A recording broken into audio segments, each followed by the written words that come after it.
kumpulan anak-anak SMA gitu. Satu geng, 3 cewek 1 cowok. Mereka janjian buat main ke salah satu theme park di Jakarta. Oke.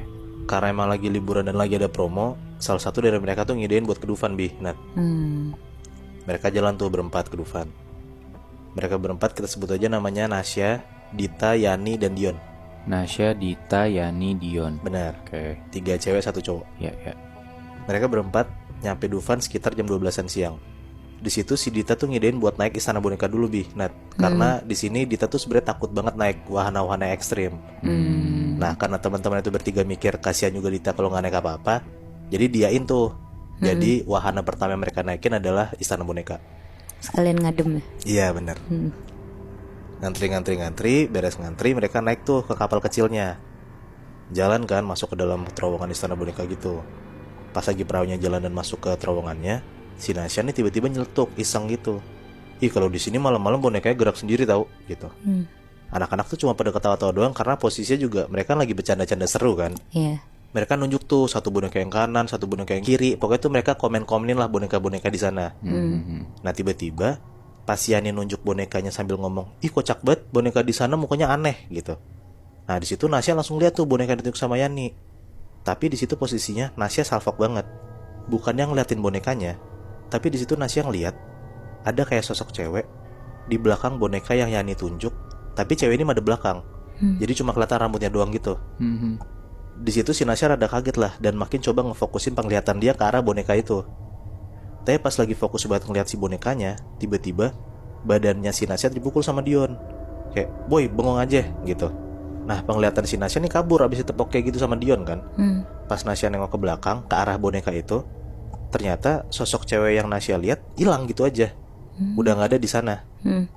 Di situ mereka beres naik wahana Istana Boneka, mereka keluar. Nasya ngomong, "Kalian lihat nggak sih di belakang boneka yang ditunjuk masa ada cewek?" gitu. Di situ anak-anak bilang nggak ada apa-apaan, malah bilang Nasya tuh ngarang gitu. Dita tuh ngomong kayak, "Sia, masih siang kali, nggak usah ngarang, salah lihat kali orang di sana boneka semua," gitu. Nah, terus si Nasya tuh langsung ngomong, "Nggak ada yang gue bercanda, nggak ada kok cewek-cewekan kayak gitu," gitu. Nah, di situ tuh Dita ketakutan lah, ngoceh kayak, "Jangan bercanda tempat orang," gitu. Pokoknya tuh cewek-cewek langsung pada heboh lah. Karena nih cewek-cewek nih hawanya udah pada repot, Dion tuh nengahin lah buat ngajak makan dan sebat dulu, baru deh mereka naik wahana lain. Singkat cerita, mereka udah makan, udah sebat, naik beberapa wahana lainnya, dan di situ ternyata waktu udah nunjukin sekitar pukul jam 5 sore. Si Dion tuh bilang, "Ini kan udah sore, berarti udah tinggal beberapa wahana lagi yang bisa kita naikin. Gimana kalau misalnya kita naik yang basah-basahan?" Dan anak-anak ngedein dan ngiyain buat naik arung jeram. Kecuali balik lagi, si Dita. Si Dita tuh bilang mager karena harus basah-basahan, dan dia tuh gak bawa baju sama sekali. Dan dia juga bilang kalau misalnya dia takut naik arung jeram, karena katanya pernah ada anak kecil cewek pas naik arung jeram tuh meninggal. Jatuh gitu. Iya. Kenapanya? Karena perahunya tuh kebalik, habis itu meninggal, Nat. Dan mayatnya pun katanya gak ditemuin. Hilang.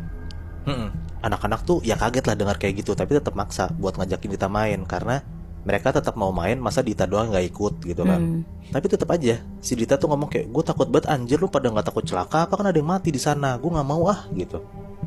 Nah, si Nasya nih posisinya kayaknya rada sebel nih sama Dita. Nasya tuh langsung buru-buru naik kapalnya sambil ngomong, "Elah, lebay banget lo, yang mati juga udah nggak tahu kemana. Kalaupun ada juga dia lagi happy tau naik sama kita." Sembarangan. Bisa gitu. Iya. Nah, akhirnya mereka berempat tuh naik tuh arung jeram, karena si Dita pun akhirnya terpaksa buat naik tuh arung jeramnya. Oh, naik dia akhirnya. Iya, naik. Seru banget lah, mereka tuh naik satu ban cuma berempat. Lagi-lagi pas mereka lagi seru naik arung jeram, Nasya tuh ngeliat, Bi, Nat, di depan mereka, di samping-samping sungai arung jeramnya itu, kayak ada anak cewek berdiri tegak ngeliatin Nasya. Tapi di situ Nasya ngeliat jelas banget karena si anak cewek ini nggak madep belakang, nggak kayak di Istana Boneka. Anak ini ngeliatin Nasya dengan tatapan yang tajam banget, mukanya berdarah-darah, dan tangan anak cewek ini cuma satu, karena yang satu lagi putus. Nasya kaget dan merinding banget lah di situ kan. Tapi tetap aja si Nasya tuh denial dan berusaha buat kelihatan tenang biar teman-temannya nggak gimana-gimana. Nah, tiba-tiba pas dia nengok ke belakang ke arah cewek itu, Nasya ngeliat cewek itu langsung terbang ke arah Nasya, dan cewek itu tuh langsung nempelin tangannya ke mata Nasya. Jadi tuh Nasya nggak bisa ngeliat apa-apa sama sekali, Bi, Nat. Di situ tuh Nasya langsung teriak-teriak lah kayak, tolongin gue, lepasin gue gitu. Karena mereka berempat duduk kejauh-jauhan, Di situ ya anak-anak cuma bisa ngeliatin Nasya lah sambil ngomong kayak, Sia lu kenapa? Gitu. Karena pakai seatbelt juga kan. Iya. Dan gak boleh berdiri, bahaya kan. Iya benar. Nah ternyata nggak sampai situ aja Bi. Nah sambil Nasya teriak-teriak minta tolong gitu, dia tuh ngerasa kalau misalnya kakinya tuh dicengkrem kenceng banget, kayak dipegang orang kenceng banget sampai kuku tangan yang megang kaki Nasya tuh nusuk-nusuk kulitnya gitu loh. Di situ di tengah anak-anak lagi pada ngeliatin Nasya, si Nasya tuh makin teriak-teriak lagi, woi tolong lepasin gua, kaki gua lepasin gua gitu. Nah si Dita tuh sambil kebingungan liatin Nasya ngomong, lu kenapa sih Sya? Gimana kita mau ngelepasin nih, kita duduknya jauh-jauhan gitu kan. Nah untung banget abis si Dita ngomong kayak gitu, wahananya tuh selesai dan sampai di garis finish tuh. Anak-anak tuh langsung ngebuka seat beltnya sendiri dan langsung ngedeketin Nasya. Mereka langsung nanya tuh ke Nasya, Sya lu kenapa tadi, lu gak apa-apa kan gitu. Nasya tuh sambil jalan sambil dipelukan anak-anak tuh cerita apa yang dia alamin di Arung Jeram. Ya anak-anak langsung kaget lah, langsung buru-buru nenangin Nasya kan. Dita tuh langsung nanya ke Nasya, Sya tapi lu sekarang gak bercanda kan, beneran ada cewek di sana kan gitu. Nasya tuh ngomong kayak, beneran Dit, demi Allah gue ngeliat ada cewek anjir megang kaki gue, dia terbang ke arah gue gitu. Dan pas anak-anak lihat pergelangan kaki Nasya tuh beneran kelihatan Bi, Nat, kayak ada bekas genggaman kuku orang yang dalam banget dan ngebekas di kulitnya Nasya. Ya denger Nasya ngomong kayak gitu dan ngejelasin dengan yakin, ya anak-anak langsung pada takut lah kan. Iya. Dita dan Yani tuh langsung kepikiran buat langsung buru-buru balik daripada ada hal-hal aneh kejadian lagi. Mana udah mau maghrib kan di sini karena posisi udah hampir jam setengah 6, jam 6 gitu.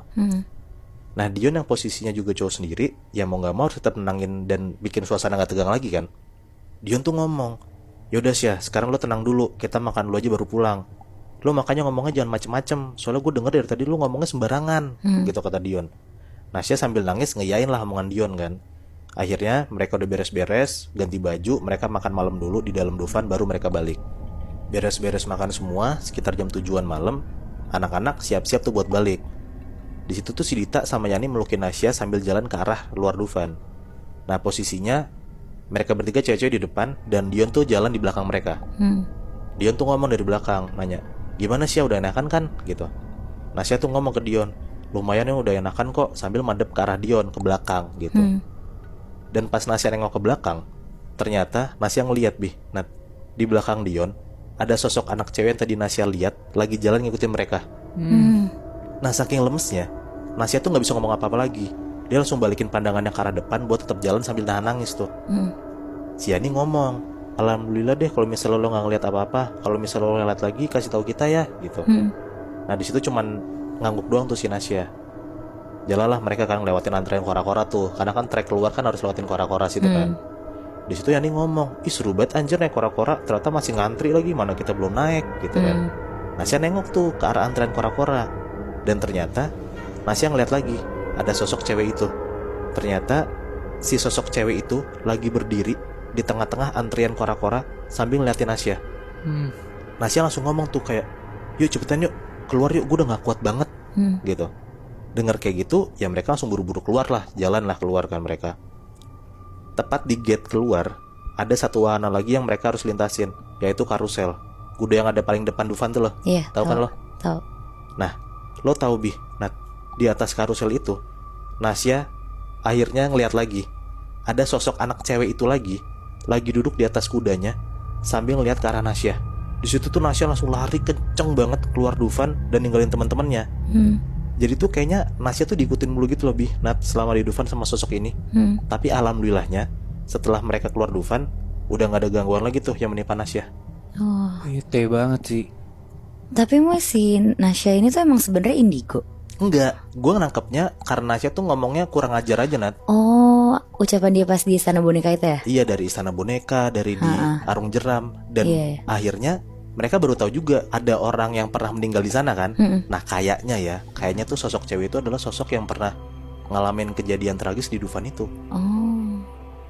Tapi kira-kira di luar 3 tempat yang kita udah sebutin tadi, Dufan, Jatim Park, sama Taman Safari, kira-kira ada lagi gak ya theme park atau taman hiburan yang ternyata nyimpen cerita-cerita mistis?